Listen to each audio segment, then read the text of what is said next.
Boa noite. Vou tirar o óculos, senão vai ficar refletindo. Será que eu consigo ler sem óculos? Esse é o desafio da live de hoje. Gente, não dá não, só um minutinho. Hoje nós vamos falar sobre conflitos familiares. Assunto quente, quentíssimo. Conflitos familiares. Fixar comentário. Vamos esperar. Ai, gente, eu tô aqui fora no meu consultório hoje. E o único problema é que aqui eu ainda não consegui trocar a luz e a luz é branca. Boa noite, Selma. Boa noite, Ivonete. A luz branca não favorece ninguém nessa vida. Nunca usem luz branca em casa, já dizia Cissa Rego Macedo. Não dá pra usar... Gente, tá refletindo muito. Não dá pra usar a luz branca. Ela é muito ruim. Tira! Gente, filha, eu tô na live. Gente, desculpem, eu postei hoje nos stories, acho que algumas pessoas já viram. Eu não queria mais cachorro, depois que meu cachorrinho morreu, né? A gente ficou muito triste, a família toda muito triste. E eu falei que não queria mais cachorro de jeito nenhum. Eis que hoje já estamos com Tobias. Ai, meu Deus. Aí você pensa, tô arrumando sarna pra me coçar. Ele vai fazer 4 meses, ele é um bebezão, ele é um poodle médio. Então é aquele poodle bem robustinho. E ele é um doce, gente, como ele é doce, carinhoso, meigo, bonzinho, tudo de bom. Só que agora ele tá comendo a comida da gata, porque ele é um esganado com comida. Boa noite, Fabi. Gente, eu vou ter que usar esse óculos. Eu não queria usar pra não estragar o meu look, mas eu não vou enxergar sem óculos. E aí é que tá, né? A gente, falando em família, os pets fazem parte da família, né? E a gente tava sentindo falta, né? Não tem jeito, a gente acostuma a ter um bichinho e tal, e aí fica difícil não manter. Gente, deixa eu botar o óculos, senão não enxergo, desculpa. Oi, Mônica, senão não vai ter diálogo possível. E tolerem um pouco, esse óculos, a lente dele é ruim, é mais vagabundinha. Peraí que eu não fixei o comentário. Peraí. Gente, hoje eu tive um dia tão corrido, mas eu não tô conseguindo fixar. Oh, Cristo. Mas tão corrido, que eu vou pedir até pra vocês, pra gente fazer uma live mais interativa dessa vez. Como é? Só um minuto, gente, não tô conseguindo fixar o tema da live. Eu vou pedir pra gente ter uma live bastante interativa. Normalmente eu sempre dou uma pesquisadinha no assunto pra trazer pra vocês, puxando por algum fio, assim, pra gente conversar. Mas, tô pronto pra te ouvir, sempre é bom. Que bom, Davi, seja muito bem-vindo. Mas eu vou pedir pra vocês serem bem interativos nessa live, pela vez que estou... Primeira vez, Irene? Seja muito bem-vinda aqui, espero que você goste bastante. Tá fixado? Pra mim não aparece como fixado, ele subiu. Ai, gente, obrigada, ótimo, pronto. Pra mim não tá, ele sumiu, mas que bom. Bem-vindo para aqueles que estão vindo aqui pela primeira vez. O perfil está crescendo bastante, fico muito feliz com a chegada de todos vocês. Desculpem hoje essa luz branca horrorosa que eu detesto, nunca usem na casa de vocês. Essa luz está aqui, a gente se mudou para cá tem 1 ano que a gente comprou esse apartamento e até hoje eu não troquei essa lâmpada, mas vou trocar imediatamente porque ela não favorece a vida de ninguém. Eu estava comentando aqui que hoje, falando em família, minha família aumentou novamente. Nós perdemos o nosso filhote de 4 patas, de 18 anos. Tem 1 mês, mais ou menos, e foi uma dor muito grande aqui pra gente. A gente ficou meio... E aí eu falei o quê? Não quero mais saber de cachorro, porque cachorro prende a gente, porque cachorro não sei o quê, dá trabalho, pá, não quero mais saber. E hoje Tobias veio integrar a família, um poodle... de quase 4 meses, ele é um delícia, um fofo, uma paixão. Mas a vinda do Tobias, e hoje eu atendi a tarde inteira, me enrolou um pouco. E aí eu vou pedir e sugerir pra vocês o quê? Que essa live seja muito interativa, que vocês... Obrigada, Fabi, eu tô me sentindo bem horrível com essa luz, mas tudo bem. Boa noite, Edna. Eu vou pedir pra vocês trazerem perguntas pra gente conversar sobre o assunto de hoje, né? Eu vou falar rapidamente sobre conflitos familiares, quais são as principais causas e tudo, mas eu peço para vocês participarem ativamente, porque hoje Eu não tive nem tempo de me preparar, porque realmente, normalmente, como eu estava dizendo, eu dou uma olhada nos assuntos, dou uma pesquisada, né, para trazer para vocês uma coisa um pouco mais estruturada. Mas hoje o dia foi veloz. Com a vinda do Tobias de manhã, eu atendi a tarde inteira. Meu poodle morreu com 9 anos. Ai, que dó, Fabi. Morreu até jovem, né? O meu bichinho morreu com 18. Ah, o Tobias tá pra lá. Eu tô aqui no escritório, ele tá lá dentro com meu marido. Eu botei ele nos stories, depois eu trago. Ele é uma fofura, ele é enorme. Meigo, carinhoso, uma delícia, inteligente. Mas vamos lá então, gente. Então fica essa proposta, tá? Eu vou trazer um pouco o assunto, falar um pouco sobre conflitos familiares e vou pedir para vocês participarem, trazendo questões, o que vocês querem saber, que tipo de situações vocês até porventura podem estar vivendo e queiram compartilhar aqui. Amo animal, tenho um cachorro também. Pois é, Ivonete, eu tenho a minha gata, que a gente tá hoje nessa... A Meli tá meio arredia com a vinda do Tobias, mas ela será adaptada, porque ela já tinha a companhia do outro cachorrinho. A gente aqui também ama animal e a nossa família não é completa sem eles, essa é uma verdade, né? Eu falo, é nossa pet family, não tem jeito. Eles fazem parte da nossa vida.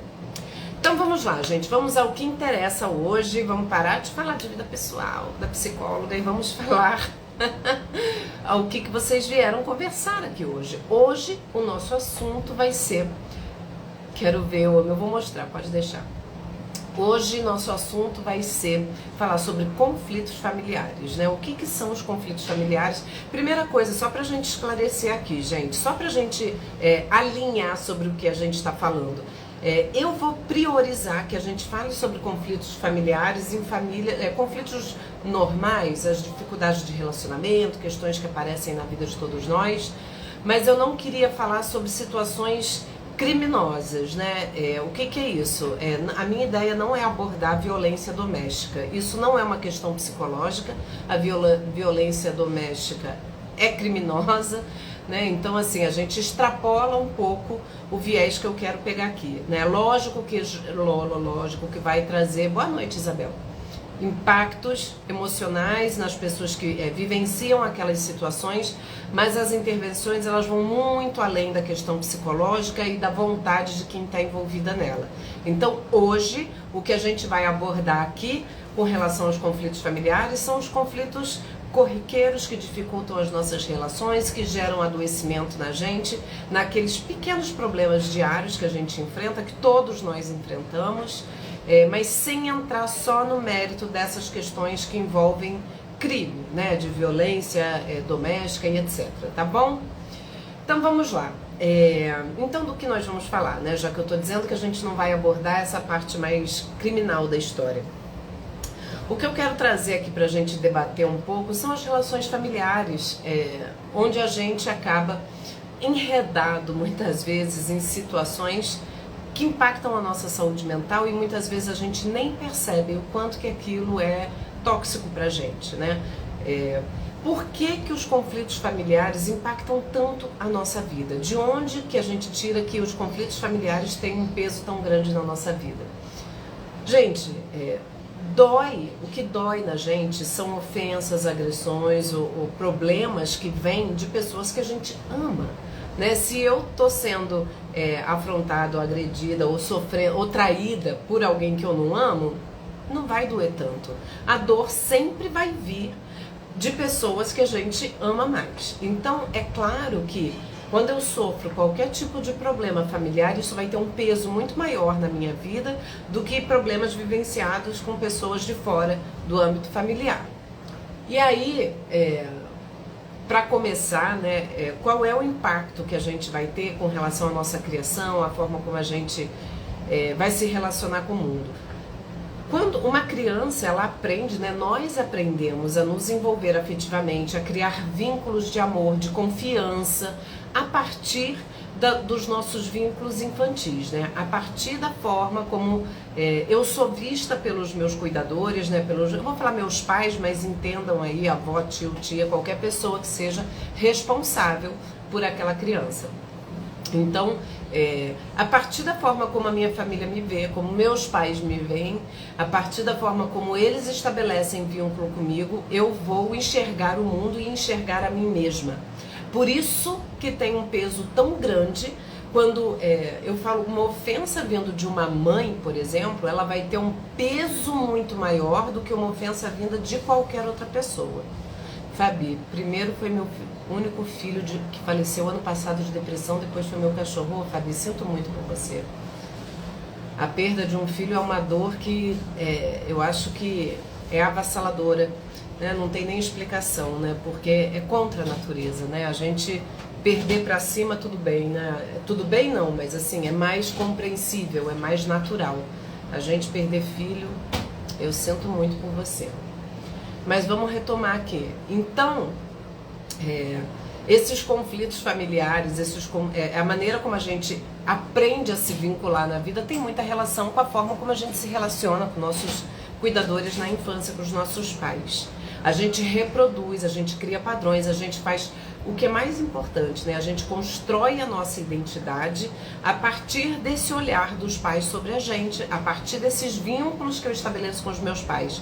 Se eu me sinto amada, se eu me sinto valorizada, se eu me sinto reconhecida, isso vai favorecer a minha autoestima e a construção da minha identidade de uma forma mais positiva para mim. Boa noite, Rosângela. Se eu sou cuidada, se eu sou vista ou se eu sou maltratada na minha infância, né? Se a pessoa que cuida de mim exige além do que eu posso dar, ou se me humilha, ou se, né, às vezes não precisa ser uma coisa nem tão rigorosa, mas isso vai interferir na minha autoimagem, na minha identidade, na minha autoestima. Então, daí a importância que essas relações familiares passam a ter na nossa vida. E aí, a partir dessa relação inicial, a gente estende para as relações entre irmãos, entre avós, entre tios, tudo que pode acontecer. Entre irmãos, uma das coisas que mais pode gerar desconforto e problemas emocionais é a gente perceber injustiças e favorecimentos. Como assim? De repente eu tenho uma irmã e percebo que ela é mais querida do que eu sou comparada a ela de uma maneira injusta. Oi, Vanusa, mais ou menos, comecei tem uns tempinho aí, depois você pega. Se eu tô numa relação, né, se é uma família que tem 2, 3 filhos, o que os pais mais fazem é comparar. Ah, tua irmã quando tinha a tua idade, teu irmão quando não sei o que lá, porque você fez não sei o que lá, mas o seu irmão não sei o que lá. Então, essas relações de comparação entre filhos é uma das coisas que pode causar muito sofrimento nos filhos, né? Eu já ouvi várias vezes de paciente dele relatar do tipo, eu sei que minha mãe gosta mais do meu irmão do que de mim. Eu sei que a minha irmã é a queridinha da família, é o exemplo da família, né? Ou aquela família que é maior, né? Saindo da família nuclear de pai, mãe e filhos, né? De que moram juntos, tem famílias que são muito simbióticas, famílias que além de mãe e pai tem tia, tio, primo, prima, e aquela família interfere muito um na vida do outro. Tem famílias que têm um excelente convívio juntos, né, que são famílias grandes, que são mais gregárias, que fazem questão de estar próximas, que compartilham de muitos momentos em família. E tem aquelas famílias que são mais simbióticas, são famílias que são muito grudadas, mas de uma maneira quase ruim, né? São famílias que, por exemplo, precisam aprovar os membros que vão se agregando, né? Se, por exemplo, sei lá, eu vou apresentar um namorado para a família e aí a família toda já fica se metendo, julgando, criticando, opinando, e aí você se sente sempre muito exposta, muito vulnerável e com muita necessidade de se sentir aceita naquela família. Então, eu queria, a partir desses cenários que estou traçando para vocês, que vocês começassem a trazer perguntas e questões a respeito disso. O que vocês querem falar, entender melhor e trazer a respeito dessa questão, né? Outro problema muito frequente... Sou o caçula preferido. Então você não reclama, quem tem que falar aqui são seus irmãos. Tem aquelas famílias que, por exemplo, têm muitos problemas financeiros, né? Famílias que, se tiver negócios em famílias, então, nossa senhora, a coisa pode complicar bastante. Então, tem alguns temas que são mais adoecedores para uma família, né? Pessoas endividadas, que sobra para outros membros da família, né? Pessoas que agem de forma irresponsável financeiramente, deixando a conta, deixando os boletos para outros pagarem, né? Seja pai e mãe, ou seja filho pagando conta de pai e mãe, de irmão, enfim, né? Então, temas que são sempre muito delicados, né? Tratar de dinheiro, as comparações, né? Tem pessoas que ficam com a autoestima baixa porque ela cresce num ambiente onde ela é sempre comparada, ou com um primo super inteligente que passou num concurso dificílimo e você ainda nem entrou na faculdade, ou com a irmã que é linda de morrer e você está acima do peso, né? Essas comparações a gente tem que tomar muito cuidado. Carol, complicado porque minha mãe sempre é a favor do meu irmão, ele sempre certo, a esposa dele, tóxica e que dividiu a família, também sempre certa e protegida. Carol, você já falou algumas vezes sobre essas relações delicadas que você vive, né? Isso é bem complicado. O que é importante hoje, né? A gente não tem como alterar isso, né? Tem de fato, tem pessoas que têm essa preferência, às vezes tem afinidade e outras têm preferências mesmo. Eu já ouvi relatos de mães falando que de fato preferem um filho do que outro, apesar de que na minha percepção, tanto como filha que tem outras irmãs, como mãe, eu não percebo isso, graças a Deus, mas pode acontecer de ter um favoritismo e quando isso acontece é muito ruim para a autoestima. O que eu acho que é importante que hoje, né, você tendo essa leitura e já percebendo que tua mãe tem um favoritismo com teu irmão, e aí já vale outras observações, né? A relação de mãe e filha é muito diferente da relação de mãe e filho, né? A relação de mãe e filha, com alguma frequência, cai numa competitividade muito tóxica. Tem que ter muito cuidado. Tem que ter muito cuidado, né? Pode ter uma relação maravilhosa, de muita proximidade, cumplicidade, como graças a Deus eu tenho com minhas filhas e tinha com a minha mãe, como pode acontecer de entrar numa competitividade grande. Tem mães que projetam nos seus filhos ideais, né? Tipo, sei lá, eu quero que a minha filha seja aquilo que eu não fui, e aí eu não enxergo quem ela é, eu projeto nela as minhas vontades e quando eu vejo que ela não quer fazer aquilo que eu considero importante, os conflitos começam de maneira muito intensa. E hoje você, Carol, adulta, identificando algumas coisas na tua família, a melhor coisa para você se sentir bem é talvez ter uma distância, tomar uma certa distância de algumas situações, já que te faz mal. A gente não tem, e aí eu já falei isso com vocês, é uma frase horrível, mas ela é muito verídica, né? Nosso sangue até pernilongo tem. Então a gente tem que ter muita atenção. Se essa proximidade com a minha família é alguma coisa que me faz mal, por que que eu, adulta, me obrigo a essa proximidade? A gente tem que tirar, a sociedade coloca sempre a família num lugar quase sagrado, né? A família é um lugar maravilhoso, do acolhimento, as pessoas que eu posso contar, a família é aquele lugar maravilhoso. Seria ótimo se fosse sempre assim, mas não é. Né? Da mesma forma que a família pode ser um lugar onde você encontra colo, apoio e segurança, quando é uma família mais tóxica, é de onde vai vir o pior veneno, porque você é das pessoas que a gente mais espera que venha a maior decepção, porque eu só vou gerar expectativa com pessoas que eu tenho algum tipo de vínculo, né? E aí, quanto maior a expectativa que eu crio, maior a decepção que eu vivo. Rosângela, eu sou solicitada, não preferida. Vanusa, eu sou muito solicitada, já preferida não sei. Pois é, né? Eu conheço muito esse lugar, né? O lugar da pessoa que tem que resolver os problemas da família inteira. Muitas vezes a gente tem que sair um pouco disso, né? Delegar para quem o que é de quem, né? E aí vale mais uma coisa. Muitas vezes a gente ocupa esse lugar e não tem, tá tudo bem, eu assumo esse lugar e não é uma coisa que é ruim pra mim. De repente eu sou uma pessoa mais prática, que consigo fazer as coisas andarem com mais facilidade. Eu sou mais disponível emocionalmente mesmo e sou mais solicitada por isso. Se isso não me faz mal, tá tudo certo, é só seguir o baile. O problema é quando você é excessivamente solicitada, se sente sobrecarregada. Por exemplo, família onde tem 2, 3, 4, 5 filhos, às vezes só uma filha é a responsável pelos pais idosos e fica extremamente sobrecarregada. Né? Os pais idosos que você tem que levar no médico, tem que fazer o mercado, tem que olhar a cuidadora, tem que fazer não sei o quê. E os outros irmãos, aí quando dá alguma coisa errada, caceta em cima. Então a gente tem que olhar muito bem o que a gente está fazendo ali. Boa noite, Eliane, que bom que você chegou. Vanusa, afinidade sempre a mãe vai ter mais com o filho, e acho normal. Não dá para lidar com todos da mesma forma porque não somos iguais. Agora o amor pode ser igual, ainda que demonstrado de forma diferente. Perfeito, Vanusa, é isso. A afinidade tem a ver com personalidade, né? Às vezes você tem mais facilidade. E tem outra coisa, né? Eu, no meu caso, é engraçado. Eu fico tentando ver como mãe e como filha, né? E nem na minha experiência de filha, nem na minha experiência de mãe, eu percebo uma maior afinidade. Na verdade, as pessoas são diferentes, cada um vai demandar uma coisa. Tem outra coisa, né? As pessoas falam assim, eu tenho 2 filhas, eu eduquei igual. Não educa igual. Por que não é igual? Porque cada filho demanda de um jeito. E aí a gente se adequa àquele jeito daquele filho.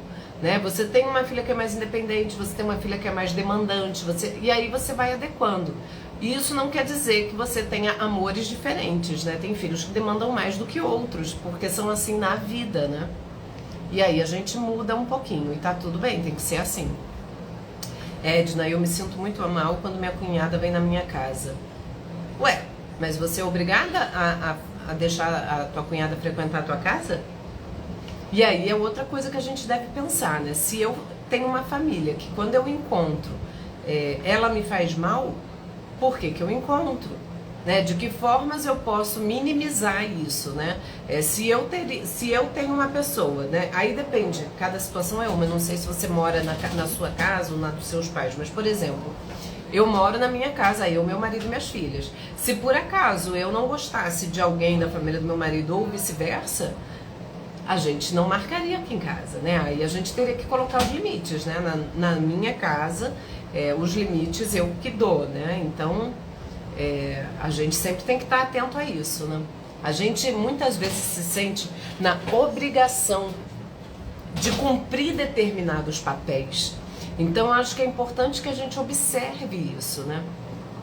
Que papéis a gente está cumprindo e o quanto que isso está me agredindo. Né? Muitas vezes, para ser gentil com o outro, eu não sou gentil comigo mesma.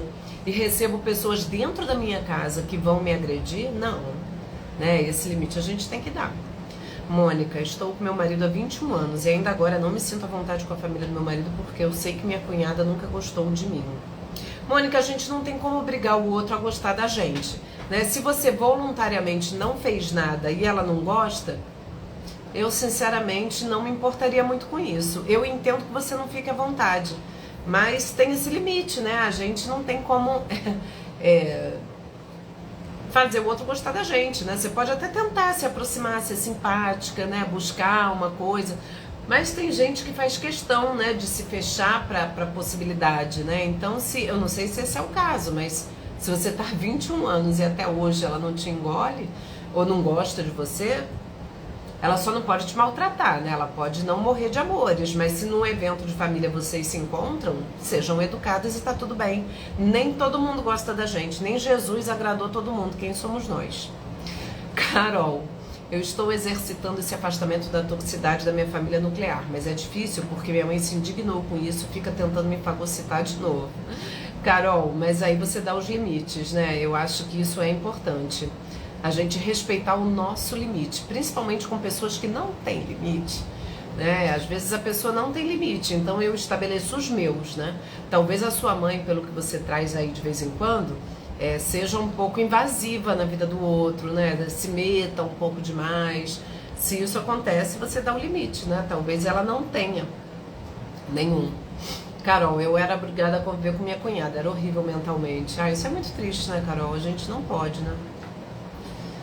Mônica, podíamos ter uma relação próxima, mas não dá, nunca lhe fiz mal nenhum. Mas se não dá, Mônica, eu acho que assim, se você tem a consciência tranquila que da tua parte você fez alguma coisa para buscar uma aproximação Tá tudo bem ela não aceitar. Gente, isso acontece, né? Afinidades e pessoas... Tem gente que tem ciúmes, né? De irmãos, de irmãs. Tem gente que tem um certo ciúme. É fazer o quê, né? Qual era o ideal? O ideal que eu sempre falo o ideal é o que é no mundo das ideias, dos sonhos, né? O ideal era que todo mundo tivesse uma afinidade bacana, que a gente pudesse ter um convívio gostoso, que fosse e tal. Gente, na vida real não é assim. Até na família real tem o que mais tem é fofoca da família real, né? Ninguém escapa, gente, ninguém escapa. Tem gente, tem fofoca e tem conflito. Tem divergências, né, de agregados que entram na família, né? Quem somos nós, simples mortais, né? Fabi, morar na casa dos seus pais você não paga com dinheiro, mas paga com sua saúde mental. Faz sentido. Sim, Fabi, eu falo isso sempre. Eu falo isso sempre. A gente faz escolhas na vida, né? Às vezes o ambiente que a gente está é tão ruim que é melhor você abrir mão de um conforto físico para ir para um lugar para ter conforto emocional. Nada paga a nossa saúde, né? E muitas vezes a pessoa, o adulto jovem, né, tem muito isso, que vive em conflito com os pais e aí quer peitar, quer falar. E eu sempre falo, a primeira coisa que eu falo, tenha independência financeira, né? A partir do momento que você está insatisfeita com o cenário que você está vivendo, às vezes até a esposa que mora com o marido e não trabalha, enfim, né? Você que vive com os pais e tem uma dependência, quem vive, não estou dizendo você, né? A pessoa que vive com os pais e tem uma dependência financeira deles, a primeira coisa que ela tem que buscar é independência financeira, né? A gente precisa ter independência financeira para poder ter liberdade de escolha. Isso eu falo sempre para vocês, né?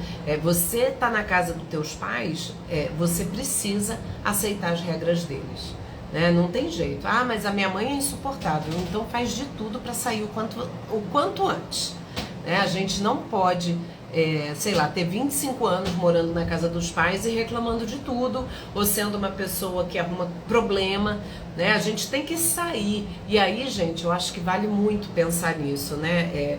De fato, a família, ela deixa feridas muito grandes na gente, feridas emocionais que às vezes a gente leva tempo para cicatrizar, leva muito tempo, né? Aquela coisa, eu preciso fazer terapia para poder lidar com quem deveria fazer e não faz, né? Então a gente vai para terapia, vai curar as feridas, vai olhar para nossa história com mais generosidade, vai entender que aquela mãe que não me deu amor também não recebeu na história dela, vai entender que aquele pai autoritário tem uma concepção de vida baseada em valores que são de outra geração, que pensa de uma outra forma.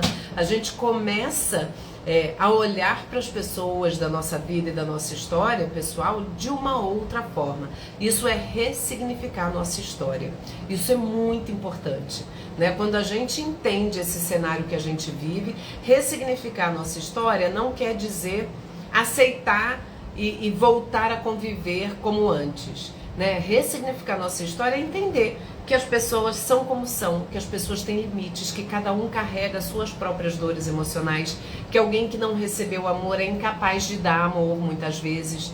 E aí quando a gente começa a ter uma leitura um pouco mais empática, a gente começa a cicatrizar as nossas mágoas, né? Quando eu falo em perdoar pai e mãe, por exemplo, não é porque você vai perdoar teus pais e vai voltar a ter um convívio maravilhoso e vai ser tudo lindo. Não, né? Muitas vezes a gente precisa perdoar os nossos pais para a gente não ficar cultivando uma mágoa a vida inteira, me sentindo a mais coitadinha do rolê porque minha mãe não sei lá o que, porque meu pai era muito castradora, minha mãe não me amava o suficiente. É claro que isso deixa marcas, mas eu na minha vida adulta tenho que ter a responsabilidade de entender que daqui pra frente eu é que determino a minha vida. Deixa eu só voltar aqui para não perder. Carol, já disse que cunhada rachou minha família, mas meu marido sempre diz que isso não será para sempre. Como vou agir caso um dia o convívio familiar volte? Não tenta se preparar para isso, Carol. Deixa o tempo ver como é que você vai lidar. E aí é isso, como eu estou dizendo, né? Será que não é possível ressignificar? Né? Talvez você não precise ter intimidade com pessoas que você não tenha afinidade, mas você pode ter um convívio respeitoso. Você pode talvez ressignificar essa história toda e poder voltar de uma maneira mais leve. A Vanusa falando pra Mônica, tem pessoas que não gostam da gente de graça, não pode fazer, e você pode fazer o que for que a situação não muda. Eu passei isso com uma pessoa próxima e fiz de tudo pra me aproximar e nada adiantou. Às vezes acontece, né, Vanusa? Gisele, boa noite. Na minha infância, lembro do meu irmão e minha mãe cantando, você é a ovelha negra da família. Sempre fui a única dos meus irmãos que sempre questionava as ordens de minha mãe. Talvez você tenha um temperamento mais forte, né, Gisele? E a gente questionar também faz parte de construção de quem a gente é, né? A gente não precisa ficar aceitando tudo, né? Às vezes, eu tenho uma paciente que fala muito isso, que ela viveu muito tempo. Olha que interessante, Gisele, muito o que você está dizendo. Ela fala na vida adulta dela que ela faz terapia, já fez bastante ao longo da vida dela, porque ela não se identifica com a família dela. Ela fala isso o tempo todo. Eu sou muito diferente da minha família. Eu não penso como eles, eu penso de maneira muito diferente, eu tenho projetos de vida diferentes e atitudes naturalmente diferentes. Eu tomei rumos muito diferentes e cada vez que eu me sinto diferente da minha família, eu me sinto me distanciando deles. E é muito isso que você está dizendo, né? Isso acontece, né? Acontece de você, sei lá, às vezes você é de uma família humilde, por exemplo, não estou dizendo que é teu caso, mas você tá um exemplo, sei lá, você vem de uma família humilde sem estudo e de repente você é uma pessoa extremamente aplicada, inteligente e aí você consegue entrar na faculdade, você destoa completamente daquele ambiente de onde você veio, né? E eu trouxe um exemplo de onde destoar é uma coisa boa, não é uma coisa ruim, e isso pode ser sempre. A gente pode sempre vislumbrar um lado bom. De repente você é de uma família muito religiosa e tal, e de repente você é homossexual e você precisa se desgarrar desse meio mais conservador para conseguir ser feliz, né? Existem algumas coisas que a gente faz que a gente tem que se distanciar e diferir daquele meio que a gente vem mesmo e tá tudo bem, desde que a gente se sinta confortável com isso, né? Às vezes a gente tem, né? Eu vou dar um exemplo meu, né? Meu pai sempre foi muito instável financeiramente, muito, muito, muito. Perdia empregos ao longo da vida. Eu não sei nem quantas vezes eu via ele entrar em casa dizendo que tinha sido demitido naquela derrota, né? E eu cresci com isso pensando, eu nunca quero passar por isso. Eu não quero essa instabilidade na minha vida. Tanto que a primeira coisa que eu fiz quando eu me formei foi o quê? Um concurso público. Eu queria estabilidade, eu não queria passar por essa emoção. Eu fico pensando, e até hoje eu tenho isso, eu fico, gente, imagina, você pai de família ou mãe de família, ficar desempregado com tanta frequência. Não era pra mim. E isso foi uma coisa que me fez tomar um rumo completamente diferente em diversos aspectos do meu pai, né? Eu falo, ele é um grande exemplo do que não fazer, né? Tem famílias que são assim, grandes exemplos do que a gente não quer, né? Isso não, de jeito nenhum. Mônica, Vanusa, verdade isso, eu apenas queria ter um bom relacionamento como eu tenho com a minha família, bom ambiente. Mônica, é muito melhor a gente viver num bom ambiente, mas nem sempre é possível, né? E aí a gente tem que lidar com a vida como ela é e não ficar sofrendo por não ter uma família ideal ou ambientes ideais, né? Gisele, hoje eu amo meu irmão, mas tenho pena dele, pois hoje em dia ele obedece a esposa e eu tenho um relacionamento muito democrático com meu marido. Pois é, Gisele, você vê como são as coisas, né? Às vezes é muito bom isso, né? Ana Luísa, excelente sua fala, Adriana. Quero mandar essa live para muitas pessoas. Não consigo entender porque ainda existe essa idolatria a qualquer custo de familiares, como se fôssemos obrigadas a conviver. Pois é, Ana Luísa, tem um pouco isso, né? Essa coisa de santificar a família. E a família pode ser um dos lugares de onde vêm as nossas maiores dores. E aí, por que a dor é maior ainda? Porque além da família ser super tóxica com a gente carrega a culpa por não amar essa família maravilhosa, né? A gente fica culpada por ter que se distanciar dessa coisa santa e sagrada, né? E aí o sofrimento quadruplica, né? A Vanusa, Mônica, entendo você, é chato, mas quando já fizemos nossa parte, mesmo que doa, tenta se afastar. Quem perde é a pessoa e não você. Gente, a primeira coisa, né, isso aí foi, vamos ter falado, Mônica e Vanusa, essa troca de vocês, eu acho muito, muito bacana, E afinal somos uma comunidade, a ideia é que a gente troque bastante. E eu acho muito importante isso também. Essa ideia que a gente traz, muitas vezes, de que a gente tem que agradar todo mundo o tempo todo. Isso é completamente ruim, gente. Por que eu tenho que agradar todo mundo? A gente tem essa...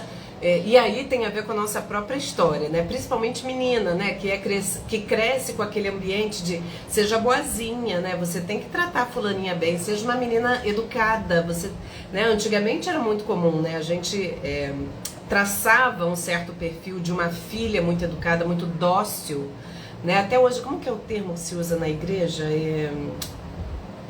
Ai, gente, vocês que são da igreja aí, me fala. Tem um termo que usa pra mulher que eu acho tão esquisito.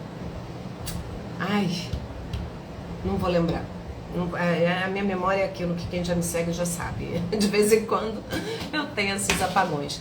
Mas é isso, né? Como se você... como mansa.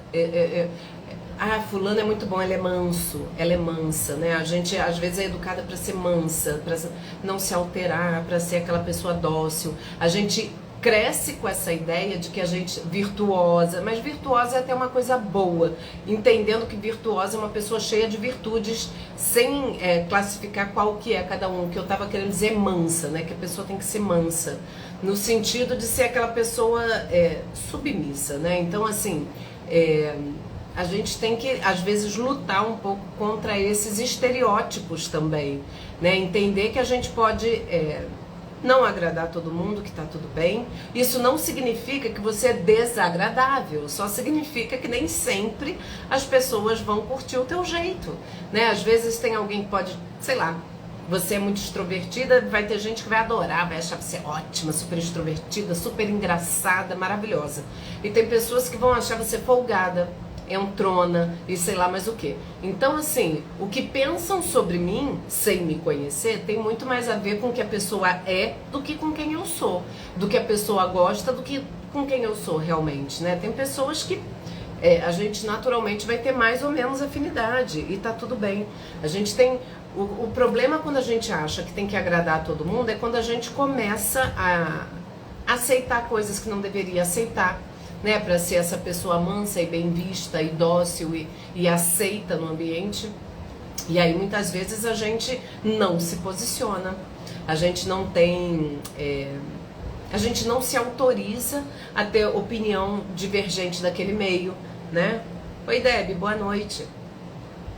Então são coisas que a gente precisa refletir, né? Que tipo de crenças eu carrego dentro de mim que refletem na forma como eu me comporto, né? Que tipo de crenças, né? Na crença da família linda, ideal e perfeita, né? Na crença... Aliás, a gente fica... Ah, meu Deus, o Tobias fez xixi no tapete. Eu nem vi o Tobias, só tô vendo o xixi. Aí você pensa, pra que eu fui arrumar um cachorro? Praga, meu Deus. Mas voltando aqui, eu nem vi o bichinho entrando, não sei onde ele tá. Ele veio silenciosamente fazer xixi no meu tapete. Mas voltando aqui, né? Eu acho muito importante a gente analisar quais são as crenças que a gente carrega a respeito da gente. E isso tem a ver com o ambiente que a gente foi criado, que a gente se desenvolveu, né? E depois o ambiente e as pessoas que a gente se relaciona, colégio, faculdades e meio social que a gente está inserido, né? E aí a gente às vezes cria padrões pra gente mesmo, que a gente acha que tem que seguir, assim, eu me coloco a faca no pescoço de que eu tenho que ser a pessoa agradável sempre, né, então, observar essas crenças pra gente poder alterar, né, essa crença da família ideal, gente, a gente tem que, quando a gente idealiza muito, eu falei até sobre isso no post do meu casamento, e muita gente gostou e comentou e etc., a gente idealiza, né? Eu falei, gente, eu nunca fui pedida em casamento, né? Aquelas cenas de... Nunca aconteceu comigo, nunca. E o que não quer dizer que não seja amor, né? A maneira como o meu marido me ama inclui outras coisas que não essas. Ele não é uma pessoa romântica, não é uma pessoa muito dada a demonstrações de afeto. Tem pessoas que são assim, mas ele não é, né? Ou eu entendo e consigo enxergar nele outras formas de amar, ou eu vou ficar presa a um ideal de casamento e vou começar a achar que o meu casamento não é tão legal assim, né? Porque eu vi que fulano tá nas Maldivas e tá tudo maravilhoso, né? E eu aqui tô nessa vidinha. Então, e isso acontece em relação a várias coisas, em relação a filhos também. Né? Quantas vezes a gente tem um filho idealizado, né? O filho ideal, e aí eu mato o filho real, porque o filho ideal, a gente projeta em cima dele algumas coisas que a gente espera, que cria expectativas fantasiosas e não percebe quem ele é de fato. A gente não percebe. Isso é muito doido, mas a gente faz isso. Carol, me lasquei com essa crença, porque sempre quis resolver tudo, quis dialogar com a cunhada para resolver uma situação e só ouvi gritos e palavrões no meio de uma reunião familiar. Carol, às vezes você também precisou, né? Eu acho que a gente sempre tem que pensar nisso. Talvez você tenha precisado passar por isso para você poder tomar vergonha, entre aspas, né? Para você poder de fato entender. Às vezes a gente precisa ir no fundo do poço, pra gente poder ter clareza, ter certeza de que realmente tem alguma coisa que tá me escapando, né? Assim, às vezes a coisa tem que gritar na nossa cara. Talvez essa crença era... Boa noite, Cíntia. Talvez essa tua crença ela era tão grande que você não enxergava o que é real. E aí o real veio aí numa discussão familiar horrível, né? No meio de uma reunião com palavrões e etc. Isso você ter se lascado tudo bem, mas às vezes a gente precisa passar por situações assim. Eu acho que quando a gente começa a entender que ai meu Deus, quase encerro aqui.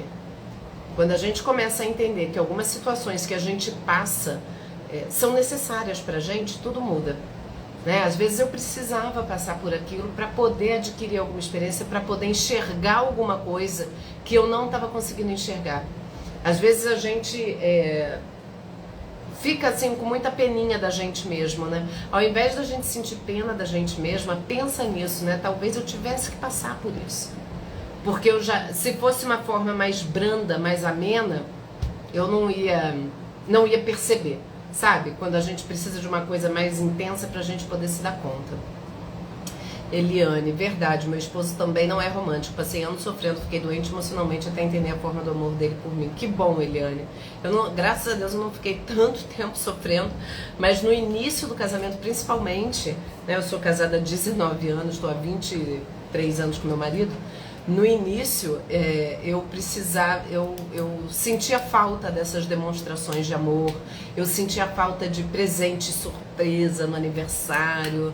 E hoje em dia, eu sinceramente, eu vejo outras formas que ele tem de manifestar amor. E é muito importante quando a gente consegue enxergar, né? Boa noite, Elza.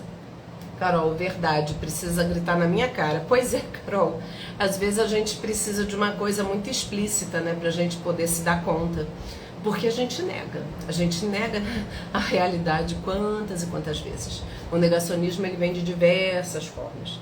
Por isso que eu sempre falo pra vocês que a aceitação ela é o primeiro passo para a gente iniciar as mudanças que a gente precisa. Por quê?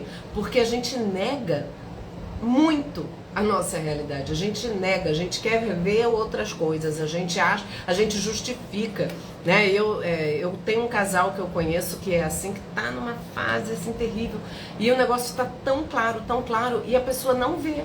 Ah, não, vocês estão exagerando. Ah, não é isso não. Não, ele vai mudar. Ah, né? Não adianta a gente querer abrir o olho da pessoa com uma faca, né? Você tem que abrir esse olho e ver o que está acontecendo. Isso não acontece, né? A gente não vai abrir o olho de ninguém na marra. E às vezes a pessoa precisa passar por situações um pouco mais graves ou intensas ou jogadas na cara para ela se tocar. Né? Então, às vezes a gente está lá no fundo do poço e se sente a esquecida por Deus, né? Não pensem nisso. Quando estiver lá no fundo do poço, talvez você precisasse chegar lá.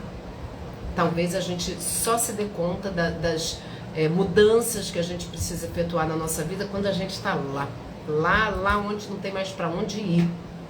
Então, claro que não é com todo mundo, tá, gente? Às vezes eu falo, a gente não cresce só na dor, não. É possível crescer no amor também, mas às vezes é necessário. Carol, negação é meu nome. Sei que eu negava porque eu gostava da cunhada. Meu marido sempre diz que só me envolve e gosta de pessoa louca. Aí é uma questão pra você avaliar, né? Gente, o meliante tá aqui. Ô, Tobias, terrível. É importante, Carol, você observar isso, né? Quando a gente atrai pessoas de determinado tipo, tem alguma questão ali, né? Dá uma observada. Às vezes a gente tem isso, né? A gente só tem... Minha mãe era assim, eu falava, gente, minha mãe só tinha amiga doida, não tinha uma que era ajuizada. E aí você vai pensar, talvez ela também não fosse tão ajuizada assim. E que mais, gente? Deixa eu ver só que horas são pra não me perder aqui. 15 para as 9 já, falta pouco. Você vê que nós conversamos bastante. O que eu acho, assim, fundamental da gente sempre avaliar e pensar com muito carinho, né? Qual é a posição, né? De que forma que eu tô presente nas relações, de que forma eu contribuo para a situação que eu tô vivendo agora. A gente tem que sair do lugar de vítima. Tem uma frase de um filósofo, não sei se é o Sartre, depois eu vou verificar direitinho, mas que fala, não importa o que fizeram da gente, importa é o que eu faço com o que foi feito de mim, né? Assim, não importa o que fizeram de você, o que importa é o que você faz com o que fizeram de você. Agora, Tobias, é bonitinho, né, Irene?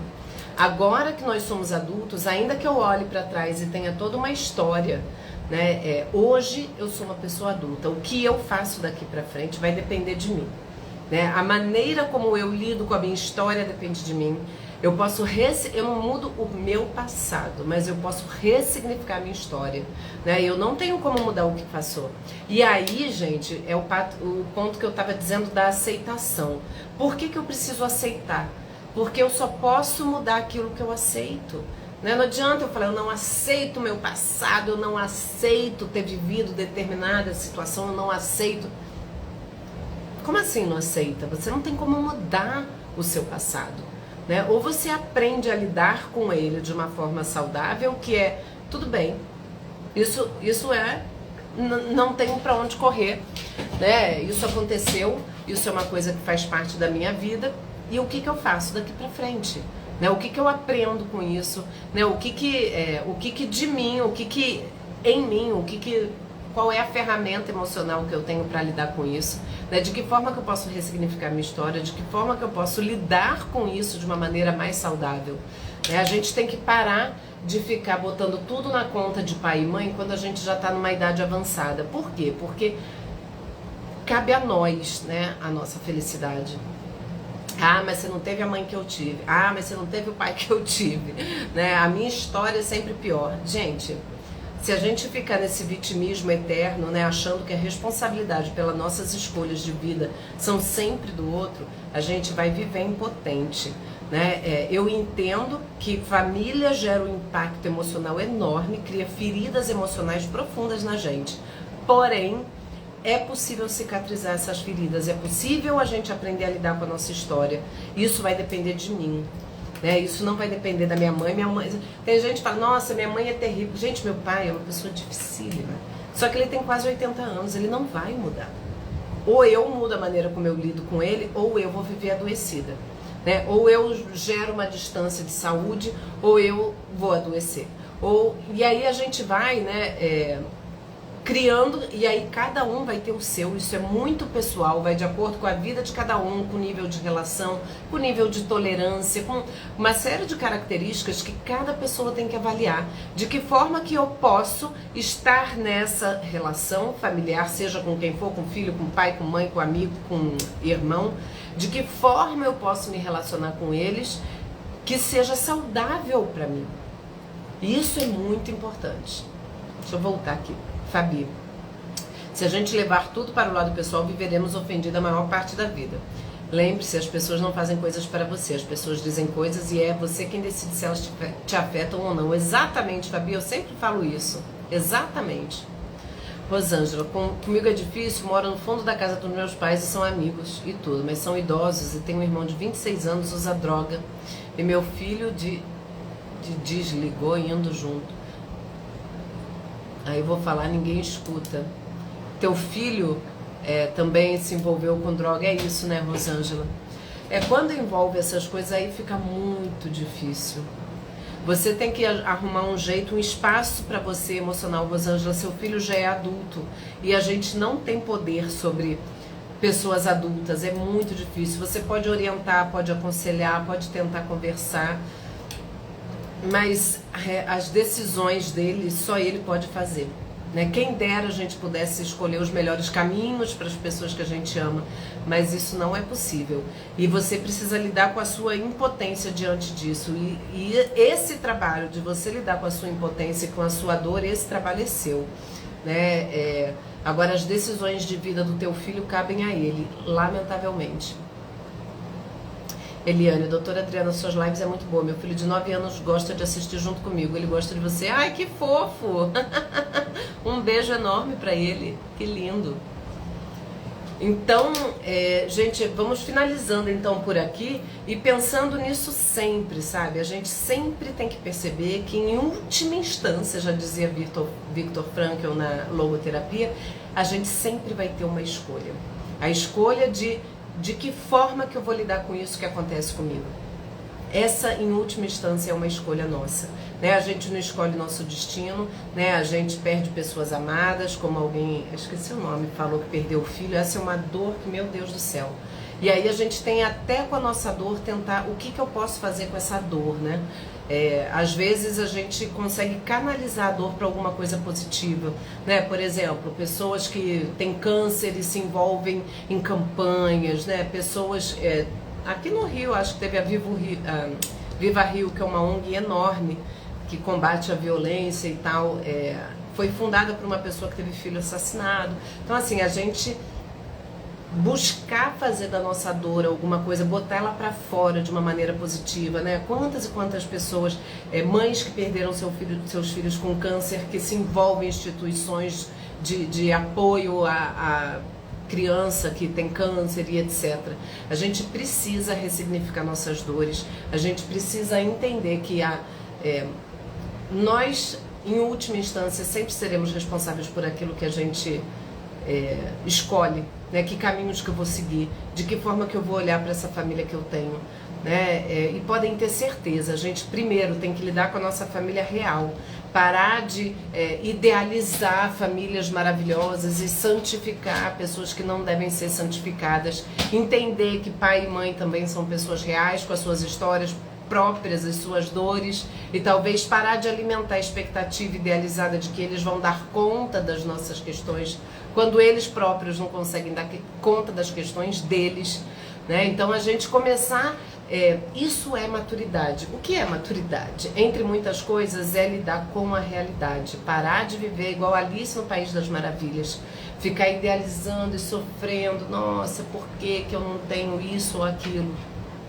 A gente tem que lidar com a vida que a gente tem e não com aquela que a gente sonha e idealiza, né? Rosângela, e o que ando fazendo, explicando e mostrando o lado bom e ruim, aí falo, cabe a você escolher, porque eu também ficando doida, sem dormir, só chorando. Rosângela, é isso, você tem um limite, a gente sempre vai ter um limite em relação ao outro, né? Você pode orientar, acolher e conversar e muita coisa, mas você... como a liberdade da gente sempre, em última instância, é escolher, o teu filho vai ter a liberdade de escolha dele. E se ele fizer escolhas ruins, infelizmente, ele vai ter que lidar com as consequências, né? É muito difícil. Como é difícil, né? Como seria fácil se a gente pudesse dizer, né, os caminhos que as pessoas vão seguir, né? Isabel, já pensei nisso, sou imatura. A gente sempre pode amadurecer, Isabel. Infelizmente, eu acho que a gente agora tem visto cada vez mais pessoas muito imaturas emocionalmente. Muito, muito, muito. Aí ficam carentes, se sentem impotentes, né? Acham que não são capazes de lidar com a própria vida, acham que vai morrer. Se eu passasse por isso eu ia morrer. Gente, não, a gente não é tão frágil assim, a gente não morre tão facilmente, né? A gente consegue, eu acho que a gente se subestima, eu já falei isso com vocês algumas vezes, né? Muitas vezes a gente subestima nossas dores, né? Eu acho que eu não vou conseguir. E no fim a gente passa por muito mais coisas que a gente imagina que vai conseguir passar, né? Então é isso, meus queridos. Espero que tenha ajudado vocês de alguma forma. Pensem nisso. É um assunto muito importante falar sobre conflitos familiares. Eu acho que depois a gente pode pensar em fazer recortes para poder aprofundar um pouco mais. Falar tipo relação entre mães e filhos, relação entre irmãos, entre cunhados. A gente pode tentar fazer uns recortes para conseguir aprofundar um pouquinho mais. Mas espero que de alguma forma tenha ajudado vocês. É um bate-papo difícil, mas necessário. E eu sempre falo pra vocês, as coisas muitas vezes são simples, mas não quer dizer que sejam fáceis, né? A resposta para muita coisa é simples, mas a gente sabe que não é fácil, né? Quando envolve afeto, envolve emoção, a gente racionalmente sabe de um monte de coisa, mas emocionalmente não consegue realizar. Mas é um processo, tá? Não abandonem, não desistam do processo de vocês. Carol, amei a live, assunto bem complexo e extenso. Verdade, Carol. E obrigada pela sua participação. Você está sempre aqui enriquecendo o nosso debate, isso é importante. Irene, estou amando ver sua live. Foi minha família que falou de você. Ai, que bom, Irene. Manda um beijo para sua família. Fico feliz. Que bom que você gostou. Fabi, se tivesse lhe conhecido antes, talvez meu filho não teria cometido suicídio. Fabi, não pensa assim. É muito dolorido a gente pensar nisso, né? A sensação que o suicídio traz eu poderia ter feito alguma coisa para evitar. E nem sempre a gente poderia. Não fica carregando essa dor. A dor da culpa, a dor de achar que poderia ter mudado o destino dele. Lembre sempre, em última instância, todo mundo tem o poder de escolha sobre a própria vida. E ele fez a escolha dele. Lamentavelmente, uma escolha terrível, terrível. Eu sinto muito por você, de verdade. Não carrega essa culpa. Eu espero que você faça terapia, porque eu acho que a morte por suicídio é uma das piores da gente elaborar na vida. Na vida. Isabel, fiquei sem conexão, perdi quase tudo. Vou assistir no YouTube. Sim, estará no YouTube. Obrigado pela live. Que bom, Nório, de nada. Maravilhosa live. Vai pro YouTube? Vai sim, Ana Luísa. Vou colocar lá. Boa noite, Fabi. Boa noite para vocês. Durmam com Deus. Obrigado pelas palavras. Amo te escutar. Boa noite para todas. Dormem com Deus. Boa noite. Fiquem com Deus todos vocês e a gente se fala. Amanhã vai ter uma live sobre o filme. Eu vou a convite da Cinematologia. Na página da Cinematologia vocês vão me ver ao vivo novamente. Amanhã às 8 da noite falando do filme Ataque dos Cães. Que inclusive traz discussões familiares fantásticas. Quem não assistiu o filme, assista, tá na Netflix. Ganhou Oscar de direção, hein? E foi candidato a várias coisas. Não percam, vai ser um debate muito importante, vai falar muito sobre relações familiares também. Beijo grande pra vocês, uma boa noite, curtam a live, compartilhem, comentem que é importante, tá bom? Vai ficar salva no YouTube. Beijo, boa noite, Irene, boa noite pra todos.